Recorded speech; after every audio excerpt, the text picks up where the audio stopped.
ফিরে এলাম বিরতির পর। আমাদের সকলের নজর রয়েছে ধর্মতলায় আজ মেগা সমাবেশের দিকে। তবে তৃণমূলের কর্মী সমর্থকরা তারা যেরকম একে একে আসতে শুরু করেছেন, আর কিছুক্ষণের মধ্যেই তৃণমূল সুপ্রিমো মমতা বন্দ্যোপাধ্যায় সেখানে পৌঁছবেন। আপনাদের সামনে যে ছবি তুলে ধরছি সেখানে কিন্তু মেদিনীপুর থেকে আসা একজন তৃণমূল কর্মী সমর্থক তারা বিশেষ বার্তা দিচ্ছেন এবং সেই ছবি আপনাদের সামনে তুলে ধরছি। ডেঙ্গি নিধনে যে যে বিষয়গুলো রয়েছে সেই সমস্ত বিষয় কিন্তু সতর্কতা দিচ্ছেন এবং আমাদের বিশেষ প্রতিনিধি দেবজ্যোতি ঘোষ ঠিক সরাসরি ধর্মতলা থেকে বিশেষ প্রতিবেদন তুলে ধরেছেন। দেখুন।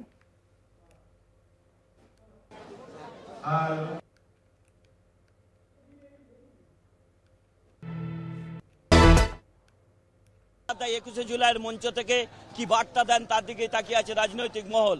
কিন্তু এই মুহূর্তে ধর্মতলাতে উপস্থিত হয়েছেন মাছিম্যান, তার সঙ্গে আমরা কথা বলবো কি বার্তা তিনি দিতে চাইছেন।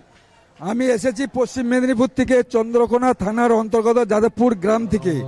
আমি মশা সেজে এসেছি। এখানে রাজ্যের বিভিন্ন জেলা থেকে মানুষ সমাগম হয়েছে মমতা ব্যানার্জির ডাকে। তাই আমি সকল মানুষকে সতর্ক সচেতন করছি যে বাড়ির চারপাশ পরিষ্কার পরিচ্ছন্ন রাখুন, বাড়ির চারপাশে জল জমতে দেবেন না, বাড়ির চারপাশে ভাঙা পাত্র টেয়ার ডাবের খোলা ফেলে রাখবেন না, আর রাতে ও দিনে শোয়ার সময় অবশ্যই মশারি টাঙে শোবেন।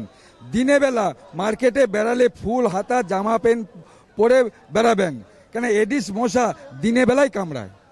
আপনি কোথা থেকে এসেছেন, আপনার নাম কি? আমার নাম তিনাঙ্কুর পাল। আমি এসেছি পশ্চিম মেদিনীপুর চন্দ্রকোনা থানার অন্তর্গত যাদবপুর গ্রাম থেকে আমি এসেছি। কেন আপনার এরকম একটা উদ্যোগ নিতে মনে হলো? যে এখন ডেঙ্গুর প্রভাবটা বর্ষার শুরুতে ডেঙ্গুর প্রভাবটা বাড়বে, তাই এই চিন্তা ভাবনাটা নিয়েছি।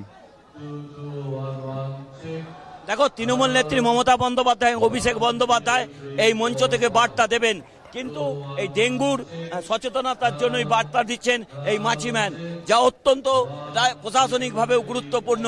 তিনি এসেছেন পশ্চিম মেদিনীপুর থেকে, তিনি মানুষের কাছে এই বার্তাই দেওয়ার চেষ্টা করছেন যেখানে সেখানে জল জমতে দেবেন না।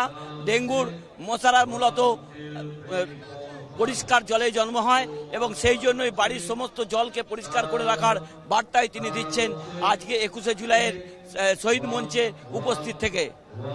ক্যামেরাম্যান সুবীর সরকারের সঙ্গে দেবজ্যোতি ঘোষ, কলকাতা টিভি।